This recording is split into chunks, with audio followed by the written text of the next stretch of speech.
So a fundamental shift in the way we think about morals and ethics in a business context has been the shift from what's called a shareholder focus to a stakeholder focus. This has happened relatively recently, say in the last 75 years or so, which as far as moral or ethical shifts go is pretty recent. If you think about it, many of the morals and ethics we ascribe to today still come from biblical teachings, which is thousands of years old. So a shift in the last 75 years is pretty significant.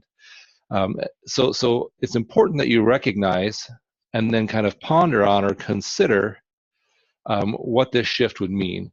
And it's not a complete shift. There are still some organizations that are shareholder or owner focused, but the shift has been towards stakeholder focused. And stakeholders include anybody that's impacted by the company. So of course that includes the owners or the shareholders, but it also includes many others. An example of a stakeholder might be not only a shareholder, but a customer or an employee or a supplier. For example, here at Eastern Arizona College, we have many, many stakeholders.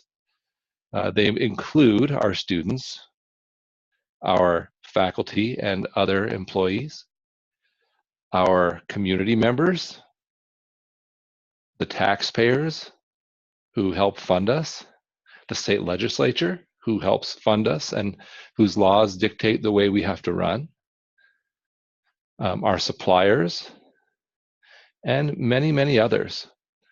The other concept to consider is the difference between a primary stakeholder, those entities whose actions who are directly impacted by our decisions. So here at EAC, like I said, that would be most of the people I just listed. Of course, the employees and the students, and then those who are secondarily affected. The families of our students are secondary stakeholders. The families of the employees, right? My children are affected by policies that are made here at EAC. So the idea is if we want to be moral in our decision making, then we would want to consider more than just the owners. We would want to consider how any choice we make may affect a broad group of stakeholders. And so what we do, the only way you can do that is to sort of, as you sit down to make decisions, you build a list of who your stakeholders are, and then you ask yourself, how does this decision or that decision impact all of these groups of people? You can't always make everybody happy.